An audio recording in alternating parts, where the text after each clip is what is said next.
এতদিন যেহেতু একত্রে দুইজনকে দেখছি, একত্রে দেখতে চাই, আমার ভালো লাগে, ওনাদের দুইজনকে ভালো লাগে। ঠিক আছে, ওনাদের বয়সের সাথে মিলে না, কিন্তু তারপরেও কেন জানি ওনাদের ভিডিওগুলো আমার ভালো লাগে। যে লায়লা, তারপরে মামুন, প্রিন্স মামুন, এরা দুইজন টিকটক থেকে আপনার পরিচয়।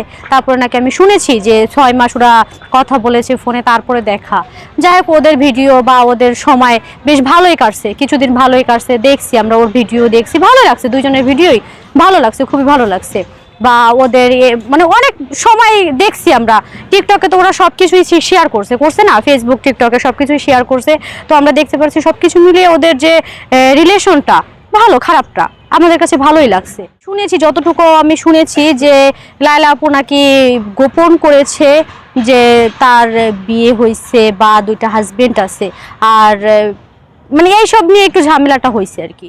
না, এটা লুকানো ঠিক না, কিন্তু এখন আপু কেন এটা করছে লায়লা আপু, এটা তো আমি জানি না, কিন্তু যা হয়েছে এটা মনে হয় একটু খারাপই হয়েছে। আগে জানাইতে পারে না, এটা সে খুব ভালোবাসছে যে প্রিন্স মামুন তার কাছে থাকবে কি চলে যাবে, বা নানান কিছু চিন্তা ভাবনা করে সে জানায়নি, আমার এটাই মনে হচ্ছে। কিন্তু আমি দুজনের কারো দোষ দিব না।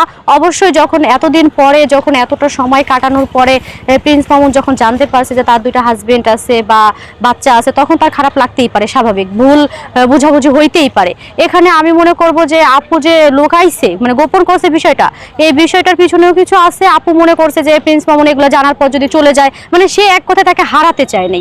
আর ওইটা জানার পরে আসলে এই প্রিন্স মামুন অনেক, মানে বিষয়টা অনেক ভাবে দেখছে, খারাপ লাগছে, মাইন্ডে লাগছে, তার বিষয়টা এরকম হতে পারে। ভালোবাসার ভিতরে আমার মনে হয় যে কখনো লুকোচুরি না থাকাটাই ভালো। যাকে ভালোবাসে, সবকিছু জেনে যদি তাকে ভালোবাসে, তাহলে অবশ্যই ভালোবাসাটা সুন্দর।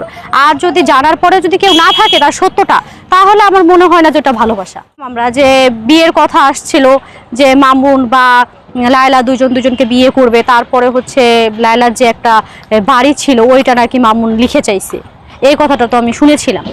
এখন আমি জানি না, এটা মানে টিকটক থেকেই জানা, এখন কতটা সত্য কতটা মিথ্যা এটা তো বলতে পারবো না।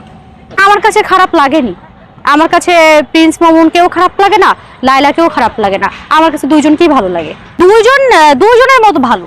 এখন কে বেশি ভালো কে কম ভালো এটা আমি বলতে পারবো না, কিন্তু আমার কাছে দুইজনকেই ভালো লাগছে। এই কাদা ছুড়াছুড়ি করা আসলে এটা ঠিক না, এটা ভালো লাগতেছে না।